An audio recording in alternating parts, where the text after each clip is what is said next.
വന്ന സ്ഥിതിക്ക് പറയേണ്ട കാര്യങ്ങളൊക്കെ പറഞ്ഞേക്കാം. എന്തായാലും 1 ലക്ഷം രൂപ ദേവരാജൻ വാങ്ങിച്ചു. അതുകൊണ്ട് എനിക്ക് ഒരു പ്രയോജനം കിട്ടിയില്ല. അത് അങ്ങനെ അങ്ങ് പോയാൽ ശരിയാവില്ലല്ലോ. ഒന്നുകിൽ എനിക്ക് ആ പൈസ തിരിച്ചു കിട്ടണം, അല്ലെങ്കിൽ ഞാൻ ഇനി പറയുന്നത് അതേപടി അനുസരിക്കണം. തന്ന പൈസ തിരിച്ചു തരാൻ ഒരു മാർഗവുമില്ല സാറേ. മാർഗമില്ലെങ്കിൽ മഹാലക്ഷ്മിയുടെ കുഞ്ഞിന് എന്തെങ്കിലും സംഭവിച്ച ദേവരാജന് ഞാൻ കൊടുക്കാന്ന് പറഞ്ഞൊരു തുകയുണ്ട്. അതേപറ്റി ദേവരാജൻ നിന്നോട് പറഞ്ഞിട്ടില്ലേ? പറഞ്ഞായിരുന്നു. ആ തുകയെക്കാളും കൂടുതൽ തുക ഞാൻ നിങ്ങളുടെ കയ്യിൽ അങ്ങ് തരും. പക്ഷേ ചെറിയൊരു കാര്യം മാത്രം നിങ്ങൾ എനിക്ക് ചെയ്തു തരണം. ഇനി പാപങ്ങളൊന്നും ചെയ്യാൻ എനിക്ക് വയ്യ സാറേ. പാപങ്ങൾ നിങ്ങൾ ചെയ്തില്ലെങ്കിൽ പിന്നെ അത് ചെയ്യുന്നത് ഞാനായിരിക്കും. ജയിലിൽ നിന്ന് ഇങ്ങോട്ട് ഇറങ്ങിയതേ ഉള്ളൂ. ഇനി പോകാൻ പോകുന്നത് അങ്ങോട്ട് തന്നെ. അതിനു മുമ്പ് ഇനി എന്തൊക്കെ വൃത്തിയോട് കാണിക്കാനും എനിക്കൊരു മടിയുമില്ല. സാറ് പറ സാറേ, എന്താ ഞാൻ ചെയ്യേണ്ടത്? നീയല്ല കൊച്ചേ, നിന്റെ അമ്മയാ ചെയ്യേണ്ടത്.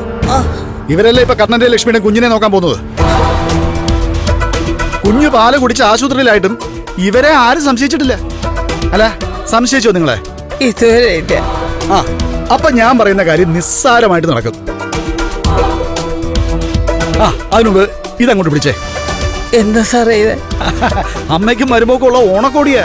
അയ്യോ, ഇതൊന്നും വേണ്ട സാറേ. വാങ്ങിച്ചോണ്ട് വന്നതല്ലേ, പിടിക്കേ. മേഡം വാങ്ങിച്ചോ, പിടിക്കേ. നിനക്കാ. ഇനി അമ്മയ്ക്ക് വന്നേ. വാ. അതെ, ഞാനേ ഇനി ഞാൻ പറയുന്നത് വിശദമായിട്ട് കേൾക്കണം. നിങ്ങൾ ഇനി ആ കുഞ്ഞിന് വിഷവും കൊടുക്കണ്ട, അതിന്റെ കഴുത്തെ പിടിച്ച് നിൽക്കുകയും വേണ്ട. പകരം അമ്മ ആ വീട്ടിനകത്തുള്ള സമയത്ത് ഒരാൾക്ക് എടുത്തോണ്ട് പോകാൻ പാകത്തിന് ആ കുഞ്ഞിനെ ഒന്ന് കിടത്തി തന്നാ മതി. അയ്യോ സാറേ. എന്താ അത് ചെയ്യാൻ വയ്യേ? എന്നാ പറ്റൊരു കാര്യം ചെയ്യ്, ആ തന്ന തുക തിരിച്ച. ഇപ്പൊ ദേവരാജൻ അനിയന്റെ കൈ കൊടുത്തില്ലേ, അതുൾപ്പെടെ. ഇങ്ങനെ ഞങ്ങളെ പരീക്ഷിക്കരുത് സാറേ. ഗുണമുള്ള കാര്യമാണ് ഞാൻ പറഞ്ഞേ. നിങ്ങൾക്കാണെങ്കിൽ നിങ്ങളുടെ ശരീരം അനങ്ങാതെ തന്നെ കുറച്ച് പൈസ കിട്ടുകയും ചെയ്യും. ദേവരാജനാണെങ്കിൽ അത്യാവശ്യം കള്ളൊക്കെ കുടിച്ച് പൈസ കളയുന്ന കൂട്ടത്തിലാണെന്ന് എനിക്ക് നന്നായിട്ടറിയാം.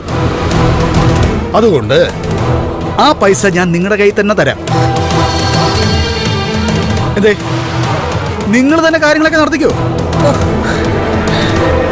പക്ഷെ അതിനു മുമ്പ് കൈനീട്ടി വാങ്ങിച്ച പൈസക്കുള്ള നന്ദി കാണിക്കണം. ഇനി നന്ദി കട കാണിച്ച പൈസ തിരിച്ചു വാങ്ങുക മാത്രമല്ല, പിന്നീട് ഒരുപാട് ദ്രോഹങ്ങൾ എന്നെ കൊണ്ട് നിങ്ങൾക്ക് നിങ്ങളുടെ കുടുംബത്തിനും ഉണ്ടാവും. അത് ദേവരാജന് നന്നായിട്ടറിയാം. അപ്പൊ ശരി.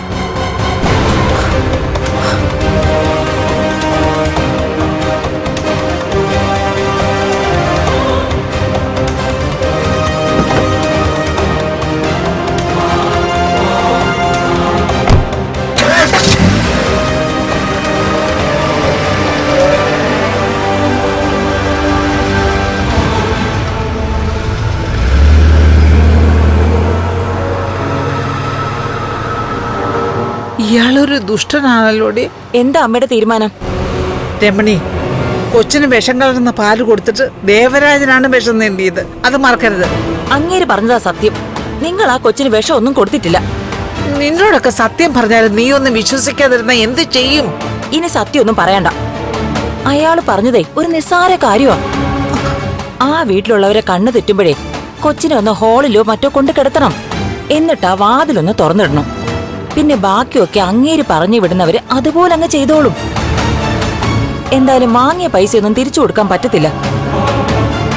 അതൊക്കെ ചെലവായി പോയതുകൊണ്ട് അമ്മയൊന്ന് സഹായിച്ചേ പറ്റൂ. ദേ, മോൻ ആശുപത്രി കിടക്കുവാ, ഇപ്പോഴും ഐസിയുല. അവിടുന്ന് പുറത്തിറങ്ങാനും വേണം ലക്ഷങ്ങള്. അതിനൊക്കെ അയാൾ ഇനി പൈസ തന്നാലേ പറ്റൂ. അല്ലാതെ നിങ്ങൾക്ക് കിട്ടുന്ന നക്കാപ്പിച്ച ഒന്നിനും തികയത്തില്ല.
കൊണ്ട് വലിയ ശല്യമൊന്നുമില്ലല്ലേ?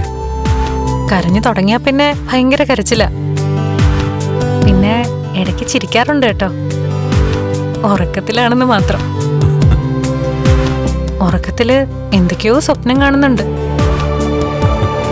അതെ, ഇപ്പൊ അവിടെ ചിലരുടെ അവസ്ഥ എന്തായിരിക്കും? അതാ ഞാനും ആലോചിക്കുന്നത്. രണ്ടാളിപ്പോ ഉറങ്ങിക്കാണോ? ഉറങ്ങാനുള്ള സാധ്യതയില്ല. ലേഖ അനന്തവേട്ടനെ ഉറക്കത്തുമില്ല.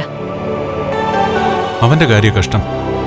അതൊക്കെ ഇങ്ങനെ നിൽക്കുമ്പോഴും ഒരു കാര്യം നമ്മൾ മനസ്സിലാക്കണം മഹി. ഓണം കഴിഞ്ഞാ മോളെ കൊണ്ട് നമ്മൾ ഇങ്ങോട്ട് പോരും. ആ സമയത്ത് അപ്പോഴത്തെ സാഹചര്യമായിട്ട് ലേഖ അനന്തം പൊരുത്തപ്പെട്ടേ പറ്റൂ. അനന്തവും മോളുടെ കാര്യത്തിൽ ഭയങ്കര സെന്റിമെന്റില്ല. അവൻ പിന്നെ ഒരാണായതുകൊണ്ട് അത് പ്രകടിപ്പിക്കുന്നില്ല എന്ന് മാത്രം. ഞാൻ ഇടയ്ക്കിടയ്ക്ക് ഇപ്പോ മോളെ അവിടെ ഒന്ന് കാണുന്നതല്ലേ ഉള്ളൂ. പക്ഷേ കുഞ്ഞിനെ ഏതു നേരം കാണുന്നതും കുഞ്ഞിനെ ലാളിക്കുന്നതും ഒക്കെ അവർ രണ്ടാളും ആയിരുന്നില്ലേ? അതുകൊണ്ടാ ഞാൻ ഇടയ്ക്ക് വീഡിയോ കോൾ ചെയ്യുന്നേ. മോളെ കാണിക്കുമ്പോഴൊക്കെ ലേഖ ഒരേ കരച്ചിലായിരുന്നു. അവരിനി ജർമ്മനിയിലേക്ക് പോകുമെന്ന് എനിക്ക് തോന്നുന്നില്ല മഹി. സാധ്യത കുറവാ.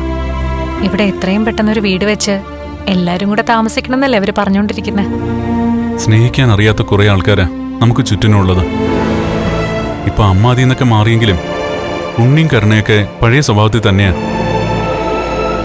അങ്ങനെയുള്ളപ്പോ സ്നേഹിക്കാൻ അറിയാവുന്ന കുറച്ച് ആൾക്കാര് അടുത്തുള്ളത് നല്ലതാ. ലേഖയുടെ അനന്തുവിന്റെ ആ ആവശ്യം ഉറപ്പായിട്ട് നടത്തി കൊടുക്കണം മഹി. അതിനുവേണ്ടി നല്ലൊരു പ്ലോട്ട് കാണണം. ഞാനിപ്പോ അങ്ങോട്ട് വിളിക്കണോ? ഈ സമയത്തോ? ലേഖ ഇപ്പൊ ഉറങ്ങിയിട്ടുണ്ടാവില്ല. എനിക്കെന്തോ മനസ്സിനകത്തൊരാളല് പോലെ. അത് ലേഖയുടെ വിഷമാണോന്നറിയില്ല.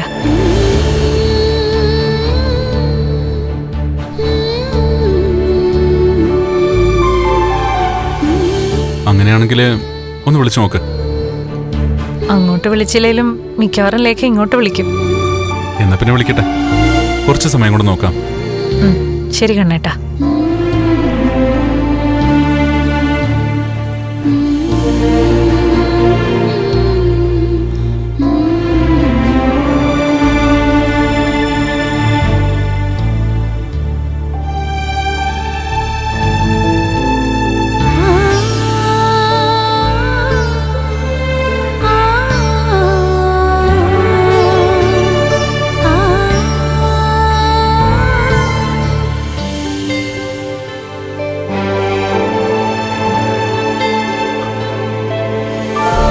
നീ ഉറങ്ങുന്നില്ലല്ലേ? ഉറക്കം വരുന്നില്ല അനന്തോട്ടാ. അനന്തോട്ടൻ ഉറങ്ങിക്കോ. എന്താ അനന്തോട്ടന് ഉറക്കം വരുന്നില്ല അല്ലേ? സത്യം പറഞ്ഞ എന്തിനാ കുഞ്ഞിനെ അങ്ങോട്ട് കൊണ്ടുപോയത്? അവിടെ കുഞ്ഞ് ഒട്ടും സുരക്ഷിതമല്ല. കുഞ്ഞിനെ കൊണ്ടുപോയത് മോളുടെ അച്ഛനും അമ്മയാണ്. അവരോട് കൊണ്ടുപോകരുതെന്ന് നമുക്ക് പറയാൻ പറ്റുമോ? മഞ്ജുവിന്റെ അമ്മ 28-ന് പോലും ഇങ്ങോട്ട് വന്നിട്ടില്ല. വന്നാലും നീ കുത്തുവാക്കൾ പറയും. അപ്പൊ പിന്നെ അവരുടെ ആഗ്രഹം നടത്തി കൊടുക്കണമെന്ന് കണ്ണിന് തോന്നിക്കാണും. അവരിപ്പോ അവന് വലിയ വിശ്വാസമാണ്. ആ വിശ്വാസമാണ് അവസാനം വിനയാവുന്നത്.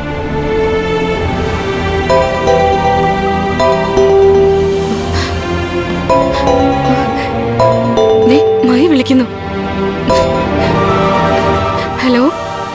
ഉറങ്ങിയോ? ഇല്ല, ഉറക്കം വരുന്നില്ല. തോന്നി, അതാ ഞാൻ പെട്ടെന്ന് വിളിച്ചേ. മോളുറങ്ങിയോ? ആ, നല്ല ഉറക്കത്തില. ഞാൻ കാണിക്കാം. മോളെ കാണിക്കാന്ന്.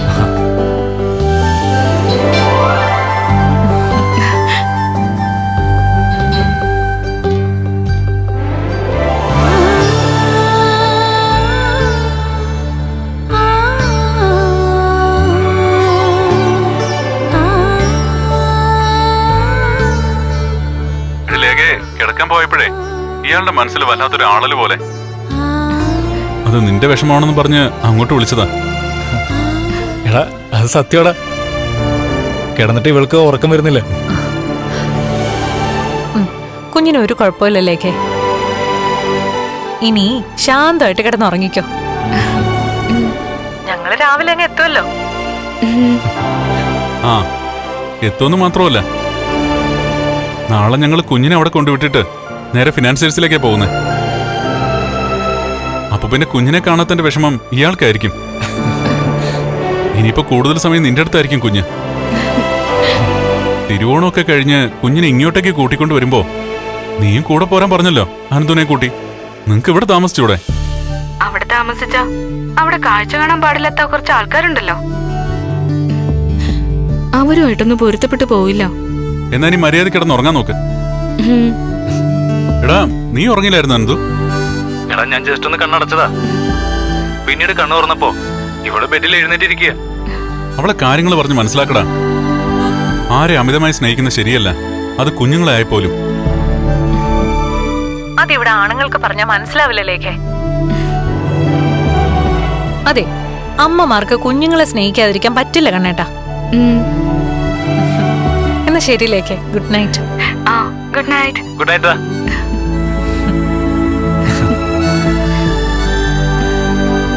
സന്തോഷായാലോ? എന്നാ പിന്നെ കിടക്കാൻ നോക്ക്. വാ.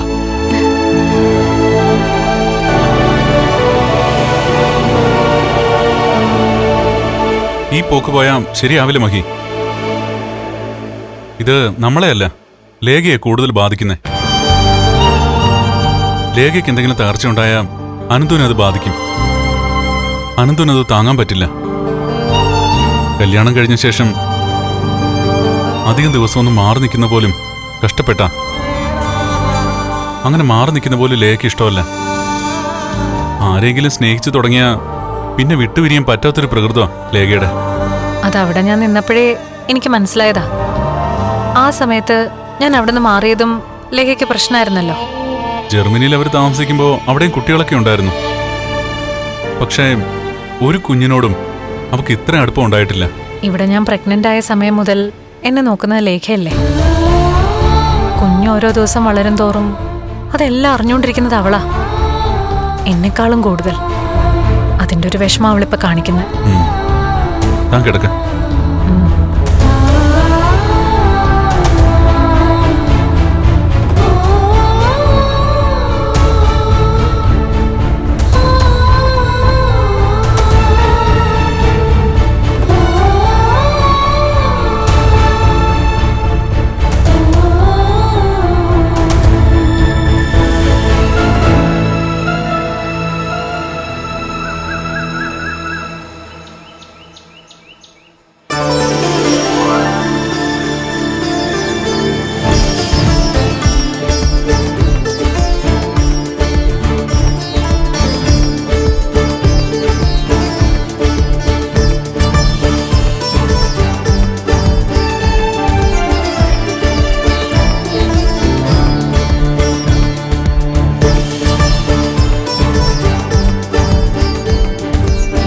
എൻ്റെ അയ്യപ്പസ്വാമി, എൻ്റെ മകളും മരുമോനും എന്നെ തെറ്റിദ്ധരിച്ചിരിക്കുക. അവരുടെ തെറ്റിദ്ധാരണ എത്രയും പെട്ടെന്ന് മാറണേ. അവരെന്നെ വിശ്വസിക്കണേ. നീലമോളെ പോലെ തന്നെ നല്ല ആരോഗ്യമുള്ളൊരു കുഞ്ഞിനെ അവള് ജന്മം നൽകണേ. കണ്ണനെയും ലക്ഷ്മിയും അവരുടെ കുഞ്ഞിനെയും ഇപ്പൊ കാക്കുന്ന പോലെ തന്നെ നീ എന്നും കാത്തോളണേ.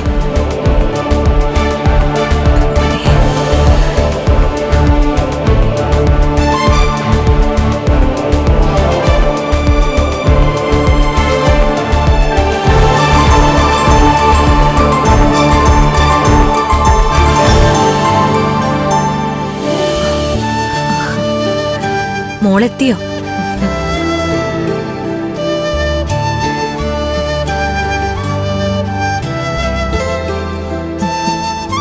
പ്രസവം കഴിഞ്ഞ ശേഷം ഞാൻ പഴയതുപോലെ രാവിലെ എഴുന്നേക്കാറില്ലമ്മേ. കുറച്ച് വൈകും. മതി മോളെ, ഇത് നന്നായിട്ട് ഉറങ്ങേണ്ട സമയം. പിന്നെ കേട്ടോ, ഞാനിപ്പോ അതിരാവിലെ എന്നും പൂജാമുറിയിൽ വിളക്ക് വെച്ചിട്ട് അയ്യപ്പസ്വാമിയെ വണങ്ങാറുണ്ട്. മോള് പറഞ്ഞത് നേരാ മോളെ. ഈ വിഗ്രഹത്തിന്റെ മുൻപിൽ നിന്ന് കണ്ണടച്ച് പ്രാർത്ഥിച്ചിട്ട് ഇതിലേക്ക് തന്നെ നോക്കുമ്പോ ഈ അയ്യപ്പസ്വാമിക്ക് ജീവനുള്ളത് പോലെയാ എനിക്ക് തോന്നുന്നത്.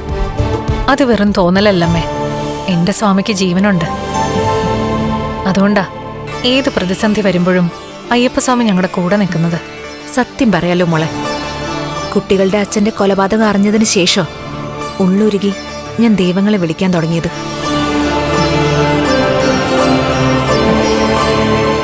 ആ സംഭവത്തിന് ശേഷം എനിക്ക് നല്ല മാറ്റം ഉണ്ടായല്ലോ. അതിൽ പിന്നെ പൂജാമുറിയിലേക്ക് വരുമ്പോ മൊത്തത്തിലൊരു തണുപ്പ് ഉള്ളിലേക്ക് അരിച്ചിറങ്ങുന്നത് പോലെയാ.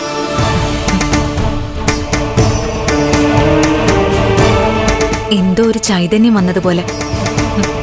എന്നുവെച്ചാ വർഷങ്ങളായിട്ട് മനസ്സിനകത്ത് ഇരുട്ടായിരുന്നു, ഉള്ളില് വിഷമായിരുന്നു. അതൊക്കെ ഇപ്പൊ പുറത്തു പോയി എന്നൊരു തോന്നലാ മോളെ. എല്ലാ ദുഷ്ടചിന്തകളും വെടിഞ്ഞ് നമുക്ക് ചുറ്റുമുള്ളവരെ സ്നേഹിക്കുമ്പോൾ ഈ പറഞ്ഞ എല്ലാ നെഗറ്റീവ് എനർജിയും നമ്മളിൽ നിന്ന് അകന്നു പോവമ്മേ. ആരെങ്കിലും നമ്മളെ മനഃപൂർവ്വം അപായപ്പെടുത്താൻ ശ്രമിച്ചാൽ അത് നമ്മൾ പ്രാർത്ഥിക്കുന്ന ശക്തി നേരത്തെ മനസ്സിലാക്കിയിട്ട് നമുക്കൊപ്പം നിൽക്കുകയും ചെയ്യും. അതെന്റെ അനുഭവം. കറക്കിടക്കം തുടങ്ങിയ പിന്നെ എനിക്ക് ഒരിക്കലാ മോളെ. എന്നുവെച്ചാ ചെയ്തു കൂട്ടിയ പാപങ്ങൾ ഒരുപാടാ. പ്രത്യേകിച്ച് മോളുടെയും കണ്ണന്റെയും കല്യാണത്തിന് ശേഷം.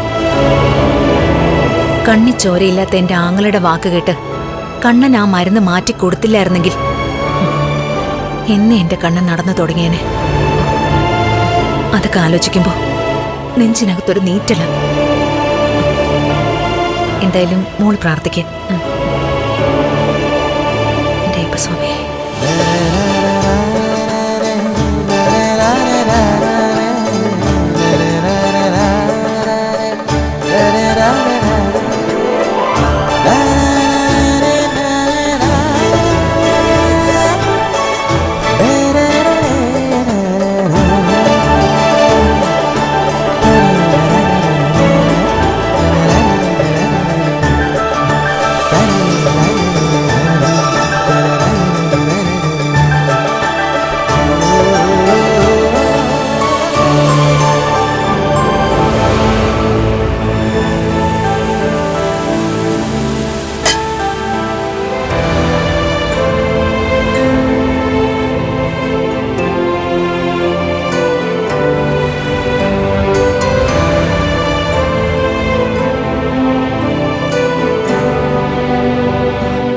അയ്യോ മോളെ, വയ്യാതെ എന്തിനാ മോൾ അടുക്കള കയറിയേ?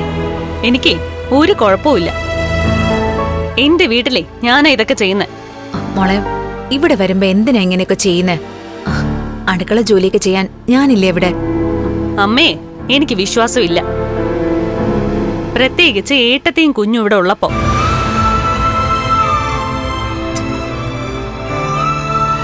കുഞ്ഞെ ഇതൊന്നും കഴിക്കില്ല. എങ്കിലും ഏട്ടത്തിയുടെ കാര്യം നോക്കണമല്ലോ. അതുകൊണ്ടാ ഞാൻ ഇങ്ങോട്ട് വന്നത്. ഞാനിപ്പോ പൂജാമുറിയിൽ കയറിയപ്പോ പോലും അയ്യപ്പസ്വാമിയുടെ മുൻപിൽ നിന്ന് പ്രാർത്ഥിച്ചത് എന്നെ നീയും സാഗറും ഒക്കെ ഒന്ന് വിശ്വസിക്കണെന്ന്. അതിനെ കുറച്ച് സമയം എടുക്കും അമ്മേ. എന്നെയും കണ്ണേട്ടനെയും ഒരുപക്ഷെ അമ്മയ്ക്ക് സ്നേഹിക്കാൻ കഴിഞ്ഞേക്കും. പക്ഷേ സാഗരേട്ടനെയും ഏട്ടത്തെയും അതുപോലെ തന്നെ നീലമോളെ ഒന്നുമേ അമ്മ എത്ര കണ്ട് സ്നേഹിക്കുന്നുണ്ടെന്ന് പറയാൻ പറ്റില്ല. എനിക്ക് അമ്മയെ ഒട്ടും വിശ്വാസമില്ല. എന്താ മഞ്ജു ഇത്? തൊട്ടേനും പിടിച്ചേനും ഒക്കെ അമ്മ ഇങ്ങനെ വിഷമിപ്പിക്കണം?